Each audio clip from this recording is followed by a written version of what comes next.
Hey there guys, welcome back to Artifact Studios and you're watching Sound Design Saturday. So today I've got a really interesting thing.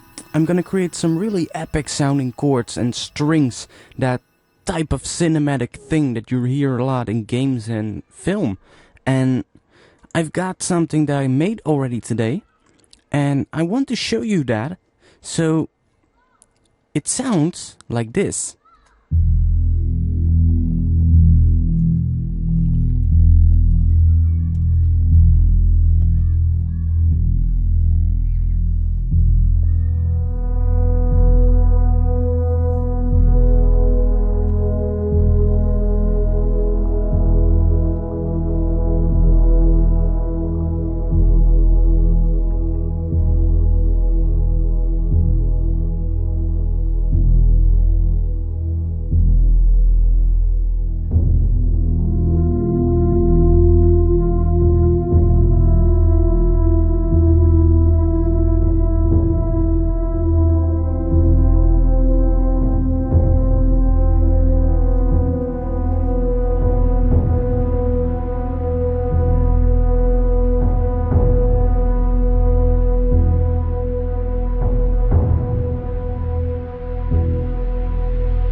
So today I'm going to show you how to create something like that, and as you could hear, that sounded really epic, really big, and there's a couple of things involved, and one thing that I'm not going to show you is the actual sampling part of things. You can see I've got a couple of tracks which are turned off right now. These are all the tracks that I'm not going to show you how to make. I will walk you through what I've done. The first one are the cymbals. These might be really low in volume. This was what the actual cymbals sounded like before the processing. So as you could hear, they have a lot of low end, and I didn't need that, so I took them out using an EQ like that. Makes it really airy, really high in frequencies, you almost don't hear it anymore. Then I added a reverb, just to give it some room. Then I added a convolution reverb because I thought, why not? It's not wide enough, I need something wider. Really adds in a lot of reverb, and you're possibly not even hearing this.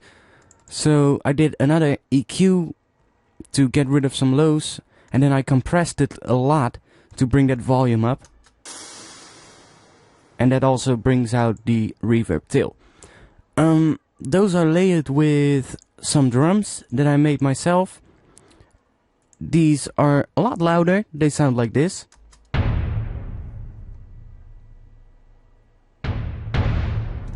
So these are basically 3 layers of drums. This one, the middle one, is the main drum layer. Sounds like that. really simple sounding layer. It's not really that big or anything, but added some reverb to it and some compression and a little bit of filtering. Now you can see all the automation lanes. This top layer is a volume automation, and the bottom one is the filter frequency of this low pass filter. So you can see I'm filtering out some of the low end and using some volume automation to gradually bring it in, as you can hear. It's really important to make a lot of use of automation on filter frequencies and volume in pieces of music like this, because you really want to build the tension. So you want to take out a lot of the high-end content during the first part of the track and really build it up towards that big epic sound at the end, and then dropping back down to nothing for the end part of the track. So I also have this reverse cymbal, a little bit of automation on the delay right here. I did this because the cymbal cut off really fast, and I wanted to sustain that end part of the cymbal a little bit. So what I did, automated the delay and added some reverb. I'm using this convolution reverb, by the way, Real Places and Synth Album's Cathedral. That really helps to sustain the tail sections of these sounds, so I added some on there. It sounds like this.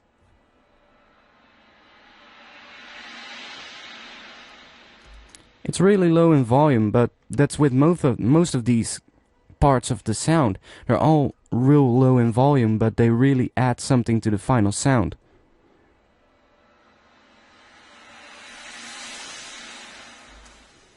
Then finally I've got this ride. That one. Also really low in volume, but these are basically only used at the start of each section, so that you get a little bit more impact. Then finally I've got a noise layer. Now normally I won't really use noise in types of music like these, but I found that I needed something to fill out that high end. And white noise, well, for me it just keeps coming back in my tracks. It's a really great tool to fill out that high end, especially with some processing, because as you can see I've done quite a lot of stuff. I've got operator, which is basically playing a noise layer, two of them, and one is detuned. Now, detuning noise doesn't really make sense, but I did it and it did make it sound a little bit wider, so that's pretty good. EQ'd out all the low end. Then I added some chorus to give it some more stereo width, and that really helps. Then I have two filters, a high pass and a low pass. And you can see I'm using the high pass only at the end of the track, that last part, and I'm using the low pass throughout the entire track, which I use to, filter it in, filter it out, get some movement going on the white noise. And then I've got a volume automation to basically control where in the track the white noise is being heard. So you can see during the intro there's absolutely no white noise. Then it comes in during this part, drops back down during this part, and then builds up again to that last part, and have a little bit of a fade out on that white noise to fill out the ending part of the track. So those layers together sound like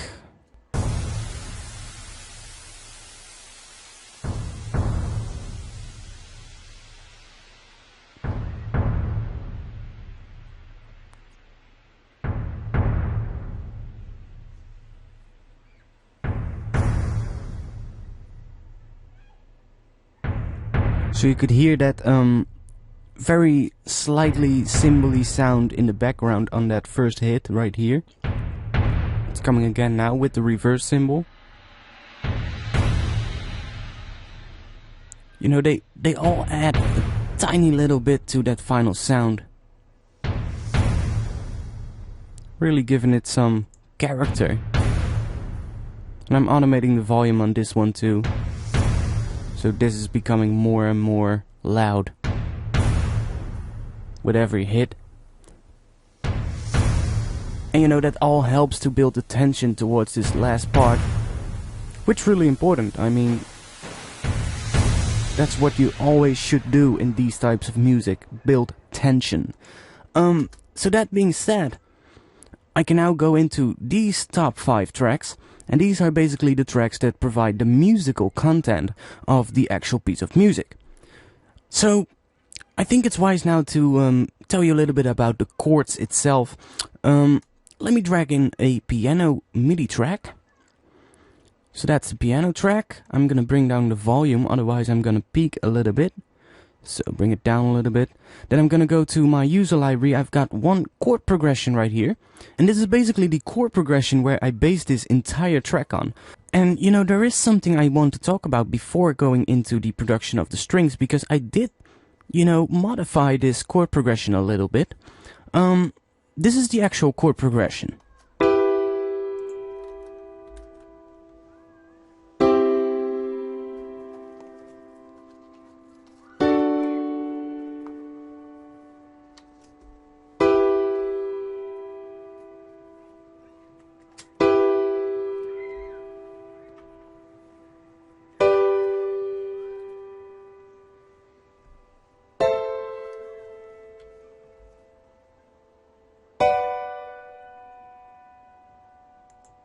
So that chord progression, I mean, it does have a great sound for epic music, but we can make this sound a lot more interesting by using chord inversions. Now this is really interesting, and I have to look up what I did.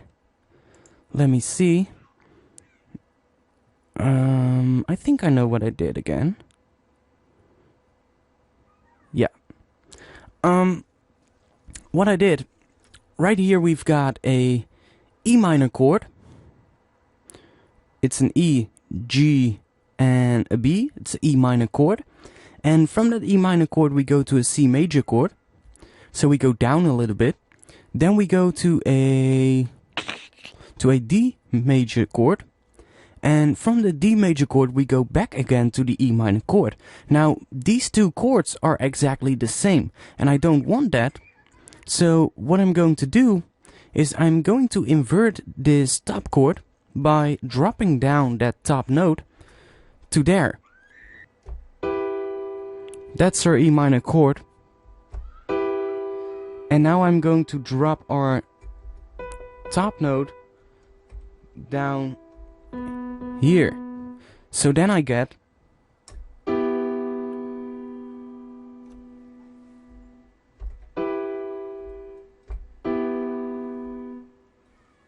so you know, it makes the chord sound a little bit darker. So I'm gonna do that. So now we have two different E minor chords right after each other, and that makes it sound a little bit more interesting, you know.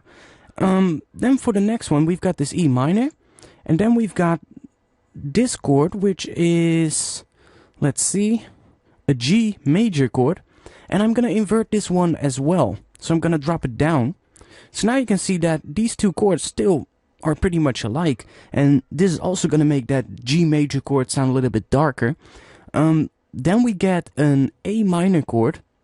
Now I'm also gonna invert this one. I'm gonna drop it down a little bit, and then finally we get this B minor chord. And that B minor chord, I'm gonna invert the top two notes, so the bottom note becomes the top note in this one. And that really creates a little bit of a more dark sounding ending part on that particular chord progression. So now, this chord progression sounds like...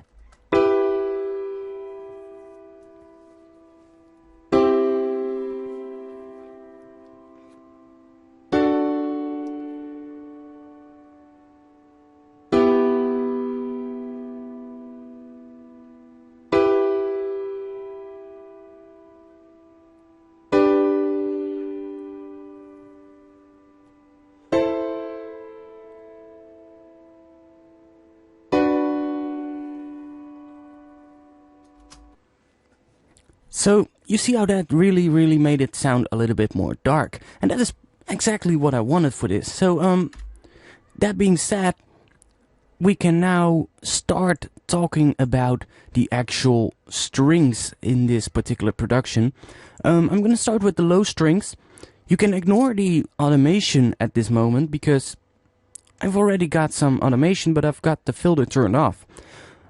These low strings provide a lot of context in the beginning of the track, and during the main part they give a little bit of a bottom note, a little bit of a bass note to the actual chords. So I made this using Native Instruments Massive. Yeah, I mean, I'm serious. Sound design with Massive is really easy. So I'm going to show you now how to create these low sounding strings. The first thing I do when I've loaded up Massive is click File, New Sound, because I want an absolutely blank patch to begin with.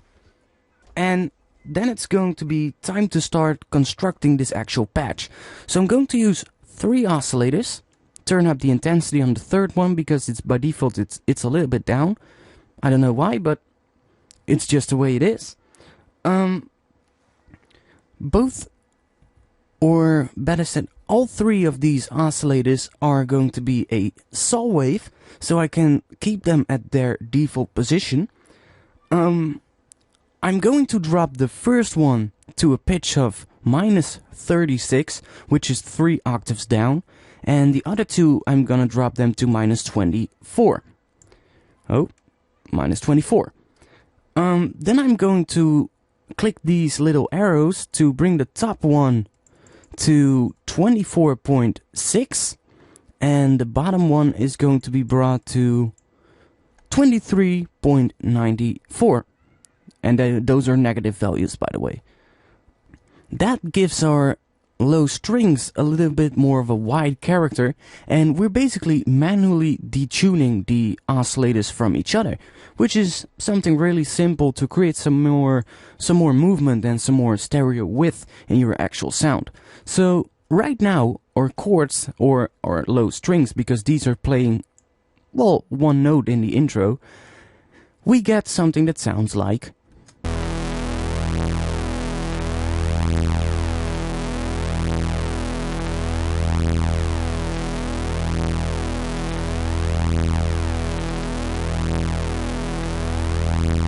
So you can hear that movement, that sort of like phasing kind of thing.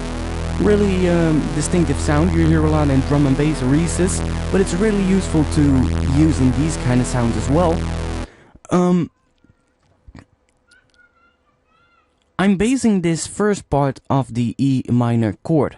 The entire intro is basically based on an E minor chord, and only from the part where the actual strings kick in, I'm using the actual chord progression. So this intro part is just one long E minor note, one long E note in particular, playing these low kind of strings, but I'm using some filter automation to give it some more movement. I'm going to show you that in a minute, what happens with that filter automation, but first I need to set up a couple of different things. So filter 1 is going to be a daft filter, and I'm going to bring the resonance down quite a fair bit, so it's going to be at about 10 o'clock, and then I'm going to bring the cutoff down all the way, or let's say almost all the way, bring it a tiny little bit up, and then I'm going to connect envelope 1, which is this thing.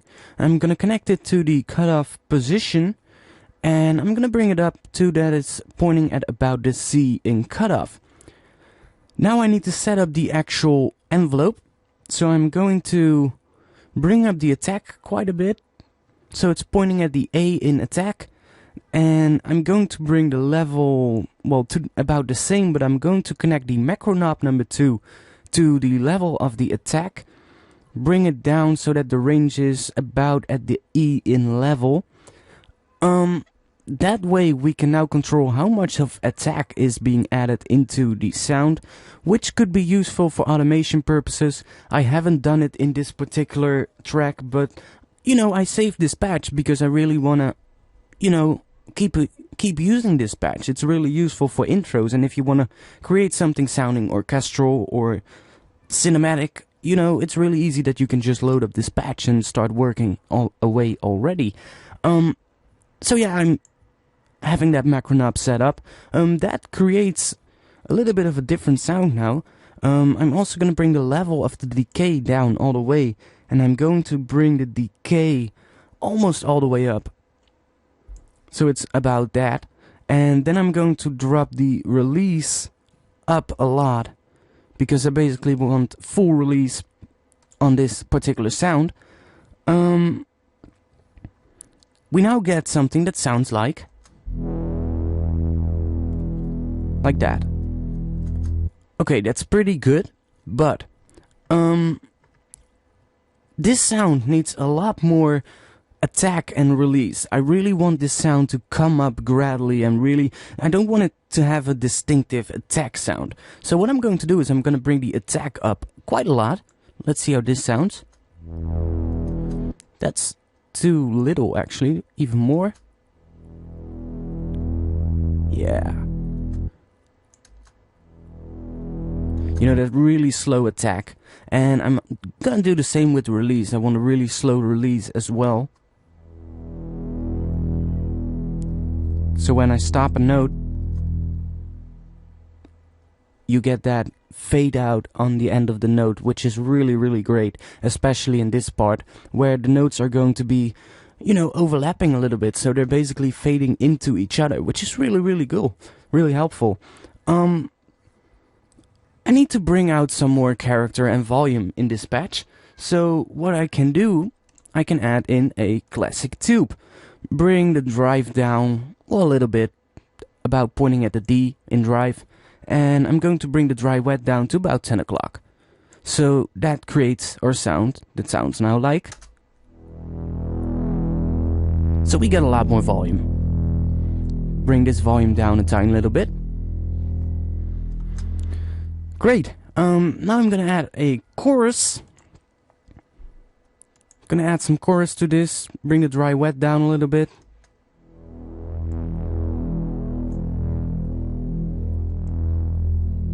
Bring the rate down. Sounds pretty good. Yeah, so now we're going to widen this up. We really want a more fat kind of sound. Right now, if we go to the voicing tab, you can see we are using one voice. Now, one voice is cool, you know, it makes us sound mono, but I don't really want one voice. We're making film music, we're making orchestral kind of stuff, so I'm gonna bring this up to 2, and I'm gonna set the maximum amount of voices to 32. I do this to basically make sure that we're not getting close to that maximum amount of voices, because when that happens, the tail section, the release section of the note is being cut off, otherwise, because it just doesn't have the amount of voices to play that release. So I don't want that. I want to have full long releases on this sound, so I bring up the voicing to about a place where I am absolutely sure we're not getting to 32 voices at one time with only 2 voices playing. But, you know, it's something you need to think about, because we've got 3 oscillators times 2 voices means 6 voices for each note that's being played, and in these faster sections that means we've got 6 voices for this, then we've got another 6 voices for this note, which means 12 notes playing or 12 voices playing at the same time, and then that third note is going to kick in, and I can almost say for 100% sure that the other 2 aren't finished yet playing the release, so then we get another 6 voices, which makes 18 voices playing at once. So it's wise to bring up that amount of maximum voices. Now our sound is going to be a little bit more stereo, a little bit louder too, but I want to add some stuff. I'm going to add a little bit of pen position, which is basically going to give a slight little change between each single individual voice in terms of how they are penned in the stereo spectrum. Gives our sound a little bit more stereo character, and I'm also gonna detune this for creating a little bit more movement, creating a little bit more stereo width. I can use this slider if I want, but I want a little bit more fine control, so I'm using this little box, and I put it at -16. Now our sound sounds like this.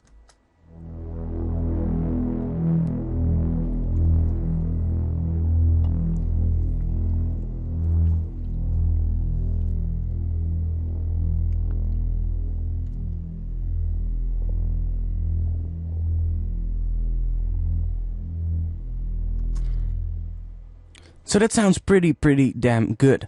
Now, I can close this down, and I'm gonna open up the auto filter, I'm gonna enable it, and you can see I've got an automation on that auto filter going on. And that is basically because I want this note to be really dark in the beginning and get more high-end content during the second part of the track. And with that auto filter we get much more of a low rumbling kind of string sound.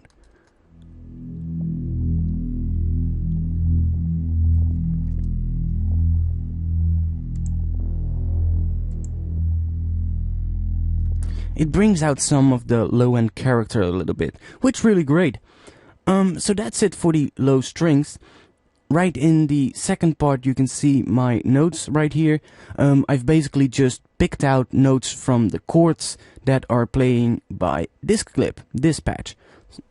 Really simple. You can see I've took the first two notes, those two, then I went down, took that note, then took that note again, to that note, and that note.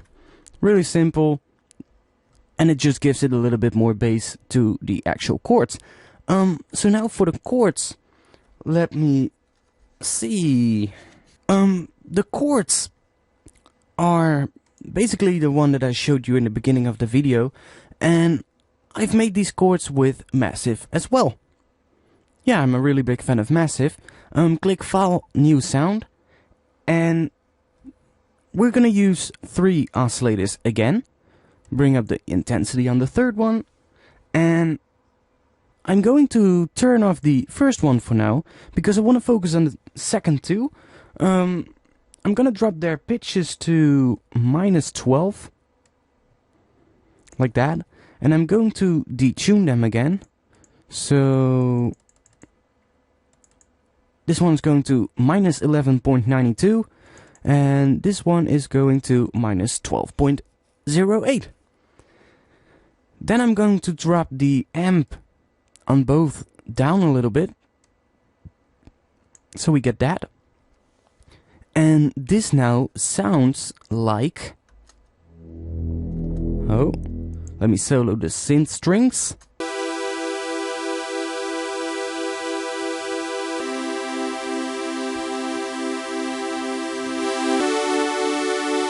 So it's starting to sound a little bit more epic.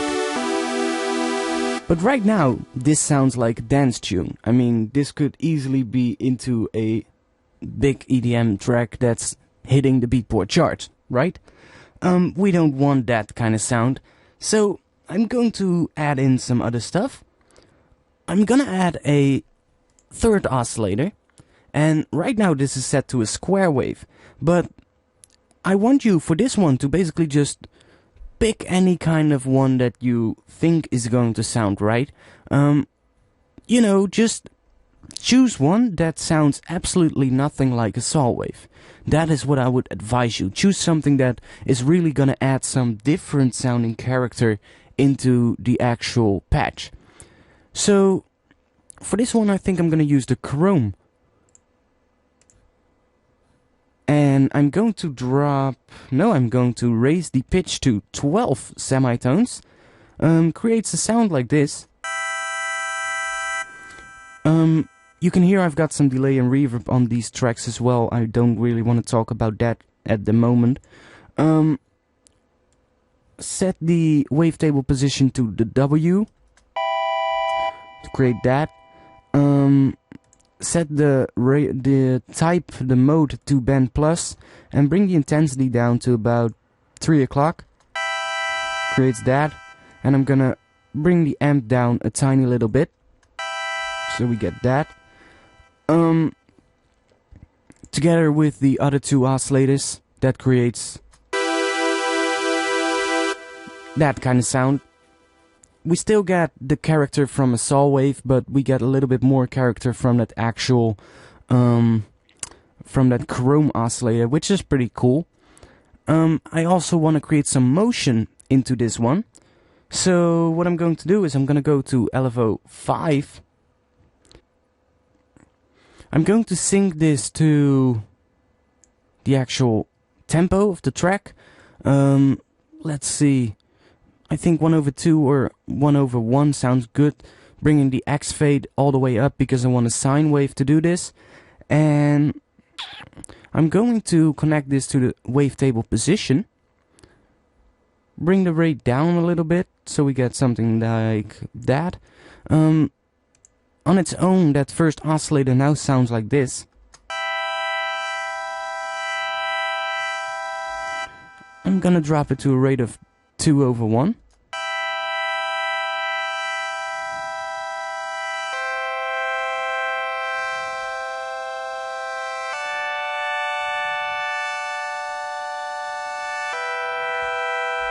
You know, it creates a little bit more movement in that top layer. I'm also gonna drop it on the intensity.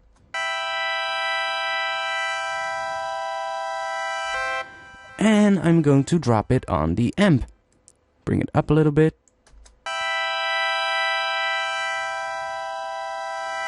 So it's really creating some motion. I can also unsync it and drop the rate down.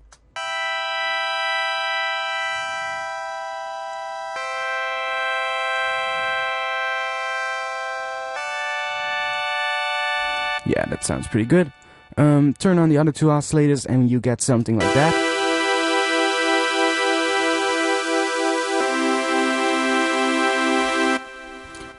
I'm then gonna turn on the modulation oscillator. I'm going to bring the pitch down one octave, so 12 semitones. I want some ring mod on the first oscillator. Let's see how much.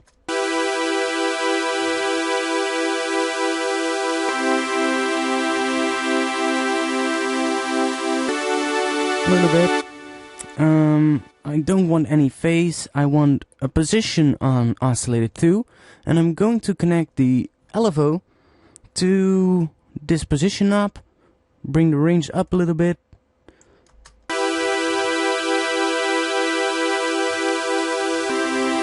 So this oscillator gets a little bit more square at the end of this LFO shape, which is almost at the end of the chord. It's going to go up first, the position.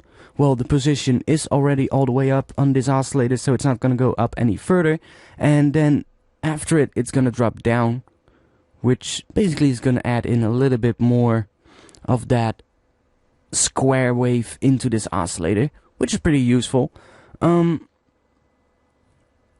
I'm also going to add some filter FM coming from filter 1. And I'm gonna show you this in a bit, what that sounds like. First I need to set up filter 1 and filter 2. So the filter routing is set to serial, or series, however you want to call it. And I'm gonna select a daft filter, bring the resonance down almost all the way, bring the cutoff down all the way, and then I'm going to connect envelope 1 to this cutoff, and I'm gonna set up the envelope itself, give it some attack, point it at about the A, then give it a lot of decay as well, drop the level down, and give it a lot of release, like that, and drop this range up all the way. So now we get that kind of sound.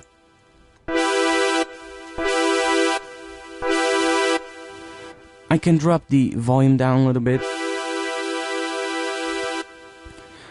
Now for filter 2.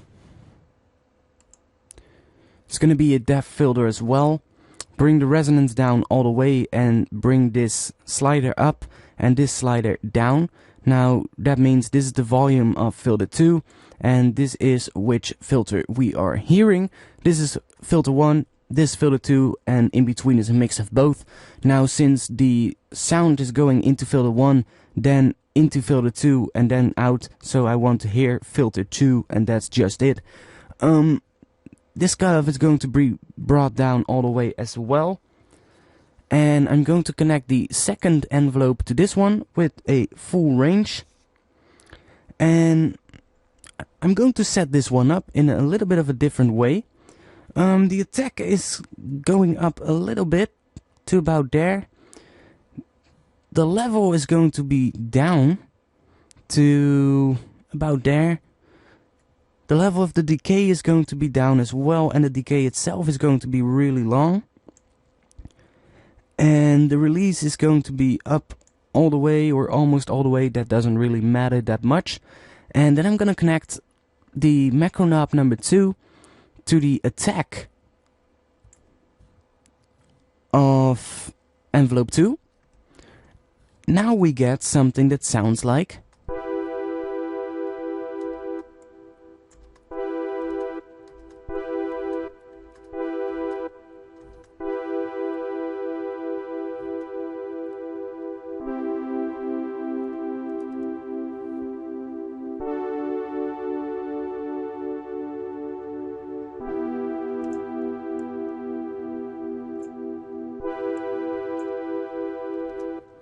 so this sounds a little bit better.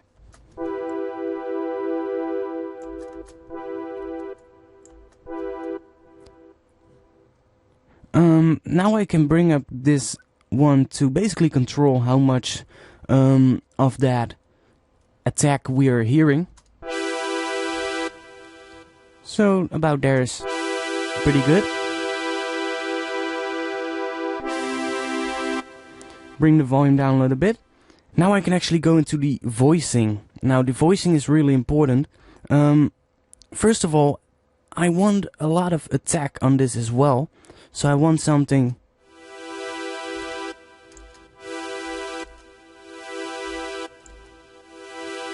about that. And I want a lot of release.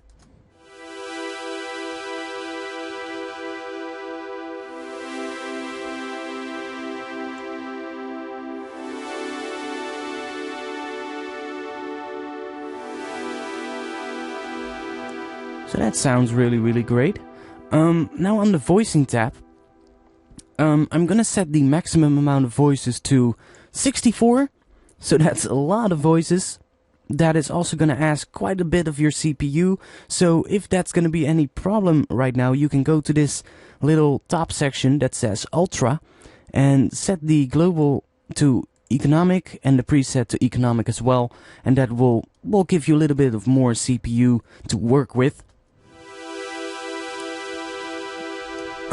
Now I'm going to set the amount of voices to 4, and I'm going to set the pen position to about here, about halfway between mono and fully inversed, and then I'm going to connect LFO number 5 to that macro knob, with the range going up a little bit, just to give it some more movement.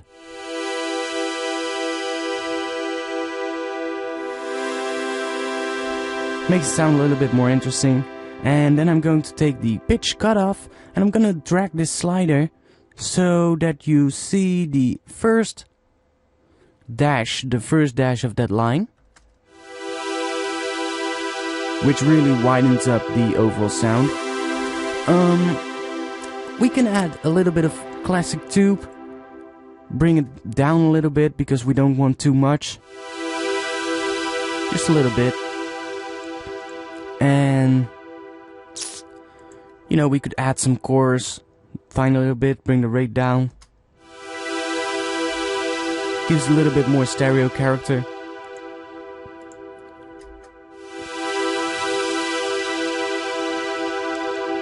Now we can add a little bit of that high frequencies.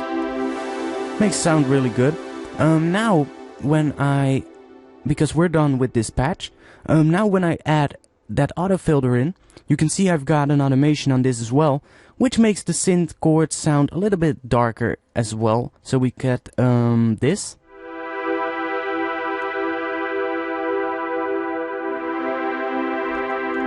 And that together with the low strings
So that sounds really great. The chords sound amazingly wide because of the reverb and the delay that's on there as well. And the long release and the long attack sounds really give that eerie, that atmospheric, epic kind of sound, which is great, you know. That's especially in these kind of tracks, that is what you want. Then I wanted to give some more, you know, a little bit more rhythmic contact to both the intro and the outro, so I added some pizzicato strings. Now pizzicato stands for, you know, short notes. It's really short sounding, stabby kind of things. For this I've used the plugin that I talked about in the Glitch Hop season. It's Proteus VX. It's a sample based player by Emu, really great. I'm gonna go to presets, or no, let's see, gonna go to library, filter on category, and what is this, orchestral? No, strings. Yeah, I took this one, Alan Piece, pizzicato, that kind of thing. So on its own, that sounds like, let me bring up the volume.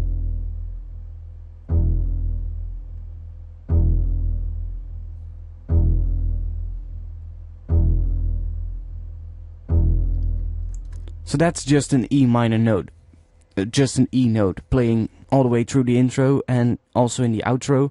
Gives it a little bit more rhythmic content, which is really great, you know. You want to have something that at least gives the rhythm when there's no drums playing. It takes away a little bit of that eerie character, but it also adds in a little bit as well. I don't know, it gives it a different kind of sound. Let's see, I didn't really change any of these settings, I guess. Nope, didn't do anything to it. One thing I did is I added some reverb. This one, the convolution reverb, is being added to this one, and I've added a filter automation, which basically makes them sound a little bit more dark during the intro. All part of building up tension. And then I've added a compressor, compressed really the shit out of it to get that volume up. You can see that these pizzicato strings are panned to the left. I didn't do this in the Ableton track. It's coming from Proteus itself. It's the way how this patch is set up. But it doesn't really matter that much because I'm using that actual panning in the other tracks as well. So I'm gonna remember that this one is a little bit more to the left. Let's go to the staccato horns. This one is 2 tracks, as you can see. Track 1 and track 2. The first one is playing throughout the entire track. It's basically playing together with the pizzicato strings in the intro. And I've also used the Proteus VX for this. And I'm gonna go to library again. And for this one I chose big strings. So I'm gonna go to the strings section. And I took this one, big strings, loaded up in there. And that sounds like this. Now you don't hear anything because I'm fading this in with a volume automation. So it sounds like this.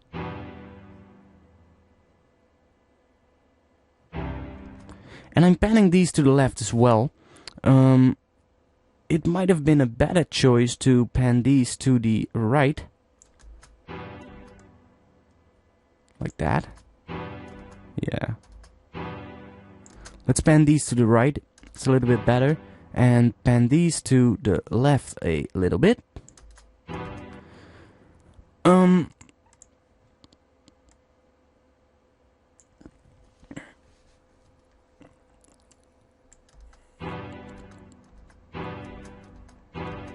So these sound pretty okay. What I did is I added an EQ8.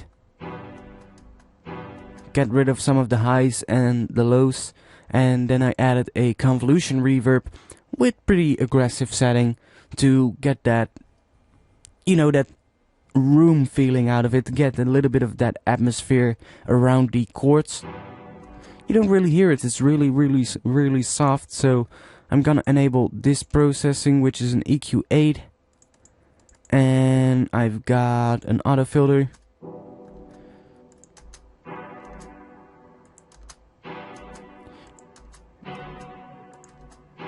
You know, these chords are really soft to begin with. I don't really want these to take really prominent position in the mix. They are just there to fill out the every start of each, each bar, each 2 bars. And I'm using this other one to basically do the same thing. So I'm gonna copy this patch because it's the exact same patch that I'm using for this one. Nope. And I'm going to library, strings, presets, big strings, load it up in here, and I can check this. These have a little bit more higher sounding chords, so I'm gonna bring the tone up all the way. Maybe bring up some of the presence.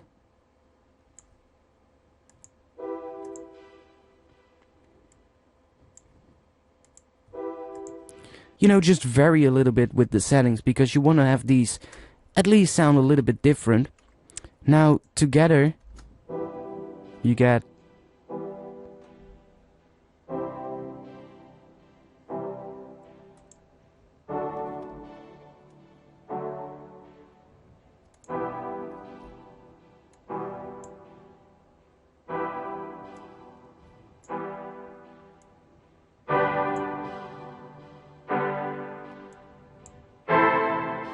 that's what we get.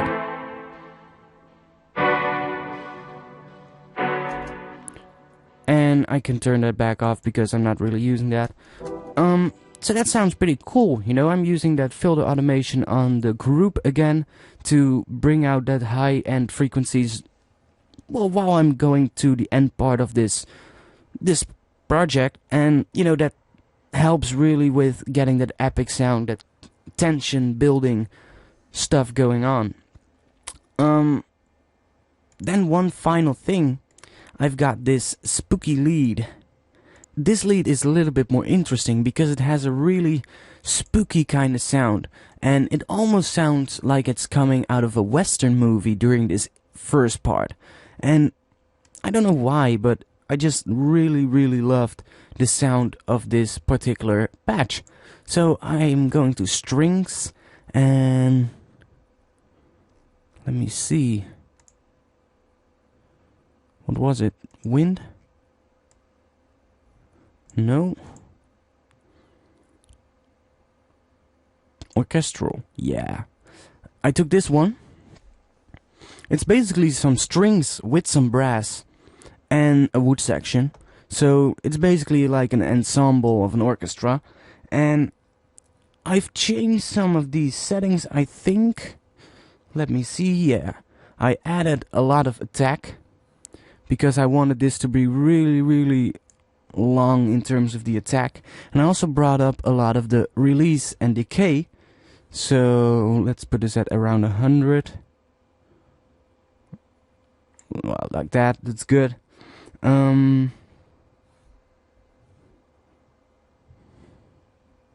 Yeah, the rest is all good. So now this lead sounds like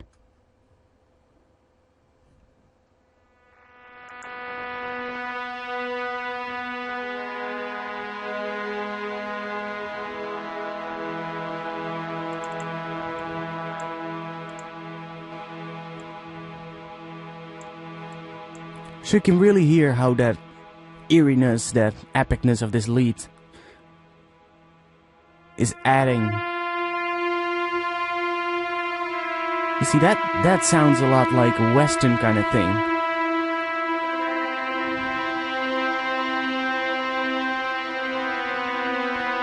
You know, and that lead really gives it a lot more epic character. Now, as you can see, this lead is a lot more towards the right of the actual sound. And basically all these layers work together. One is panned a little bit more to the left, another one is panned a little bit more to the right, and by doing that you create, well, an essence of that, you know, big sounding orchestra thing, that when you are looking at an orchestra, the entire orchestra is not sitting at one place. You know, you can't fit a 200-piece orchestra in 1 square meter on a stage. You have to use the entire stage, and so the sound is coming from over the entire stage, so you really need to keep thinking about that. Pan your stuff to the sides to give a lot more stereo feeling to your track. Yeah, that is basically it for the spooky lead. I've added an autofilter to this as well. During the intro, it has a lot of, well, spooky low end character, and during that mid part you get a lot more of those high characters back into it.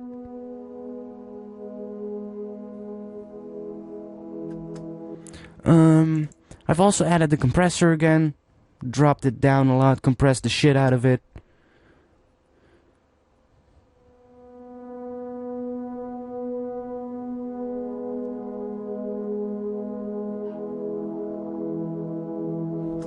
That sounds really great.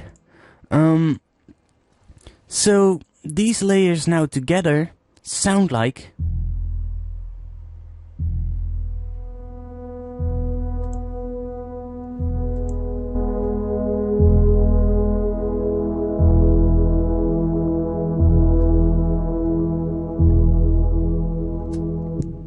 and in the middle part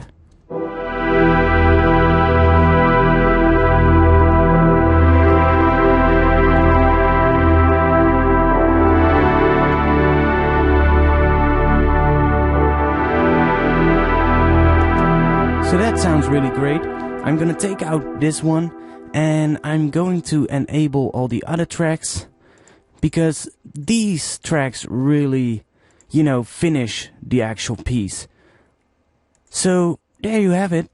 We got something sounding like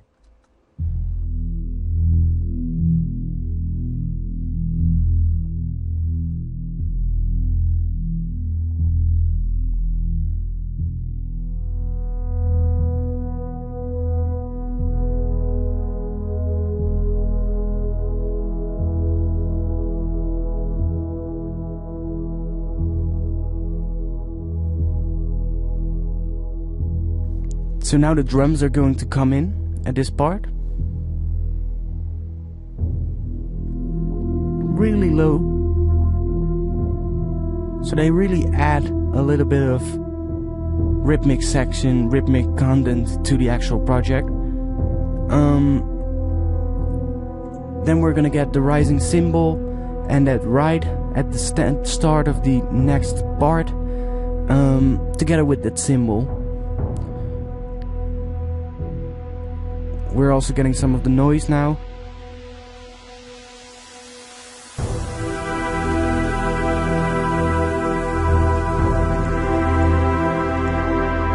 I think we're going a little bit too loud on this particular one, so I'm gonna drop it down a little bit.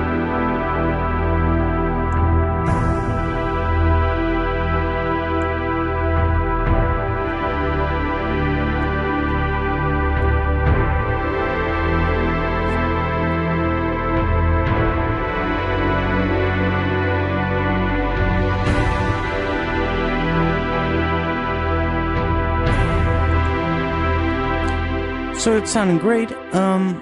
One thing I did is I added the glue, a little bit of compression. I just used the glue 2 preset, which is really great. Has a long attack setting, small ratio, a little bit of parallel processing, which is pretty great. And I've basically brought up the threshold a little bit so we get a little bit more compression. Basically helps gluing the entire piece together. And after that I added an isotope ozone 5. Now the difference between non-mastered and mastered is a little bit big, but I can show you what I've done. Without the mastering, right at the start it sounds like this.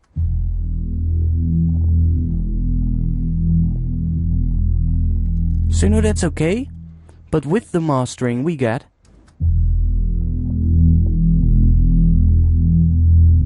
we really bring out that character, that volume in the first part of the track as well, which is really great. I can tell you, there is almost no gain reduction on this limiter. I'm just using this to bring the volume up, and it isn't really limiting in terms of gain reduction. It's really limiting towards the part where the peaks are, and that is really important. You know, with dance music you can go to about minus 6 dB of gain reduction and still have it sounding great. I mean, look at the Beatport charts and everything is like totally smashed. But that doesn't really matter, because in a club system, everything tend to be loud, you know. So a little bit of extra distortion will only help make the track sounding louder in a club itself. For this, you want to keep it, you know, a little bit more moderate. You want to keep that dynamic range and keep it a little bit cleaner. So I'm using minus 2.3 dB on the threshold, which was about the amount of headroom I had after the compression. I've done quite some things in this particular instance of Ozone. I've added a reverb to the entire project. I added a little bit of reverb, about 25%. Now that's quite a lot, but this kind of music, you know, you can have a lot of reverb, and it helps to bring out some of the character in this track. So, you know, normally I wouldn't do this on a dance track, definitely not. But on this, it helps, you know, to make the track sound a little bit more epic and a little bit more atmospheric than what it was before. Takes away a little bit of the impact, but it also, you know, sustains every sound. So every sound is attached to the next sound, and that makes it sound like one whole thing, like it's being played in one and the same room, which is really important. You can see I've fiddled around a little bit with these settings, just, you know, to make it sound the way I want. Then I go to the harmonic exciter. I've set it to the tube. I can also set it to tape if I want.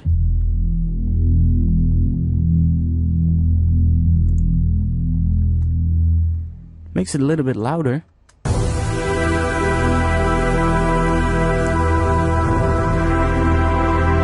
I'm getting some gain reduction,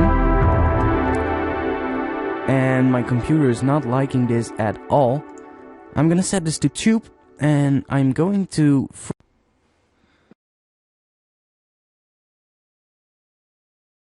like that.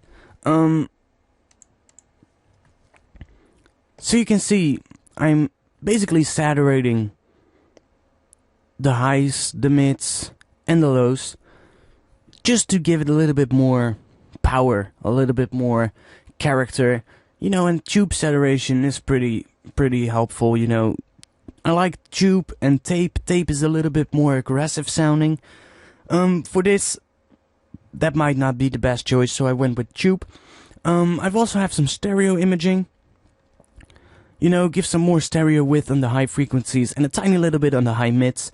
And I brought down the low track, the low width, to about minus 60%. Helps to bring the bass more to the center of the actual piece. You can do this in the tracks itself, but I like doing it with Ozone, and for this, I mean, it doesn't really matter, it sounds good, so that's all that matters. It doesn't really matter how you do something, it only matters how something sounds. Then I've got the maximizer. You can see IRC number 3 intersample detection is turned on, so, you know, it helps a little bit to make sure there's absolutely no clipping going on. There's not really clipping going on anyway in this particular one. I have it set to slow in case any gain reduction is happening. It's not like, you know, really aggressive gain reduction. It's a more smooth kind of gain reduction. Set it to the balance mode, the balance algorithm. I don't know, balance sounded the best for me. You've got crisp. Crisp is something more I use in dance music. Clipping, it's also one I use a lot more in dance music. And pumping, well, yeah, that's obviously one that is meant to be used in dance music. Balance sounded great for this particular one. So that's it. And with everything in place, you now get this.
So, I hope you enjoyed this video. I really enjoyed making this, and I really think I'm gonna do a lot more of these kind of things. If any of you want this kind of presets, I'm going to give away this low strings massive preset on my website for VIP members. I've also gonna send out the synth strings, which is freezed right now, so if I unfreeze it, this particular patch is also going to be available on my website for VIP members. The other three, I'm not going to enable these for download because you can actually already download these for free from the EMU website.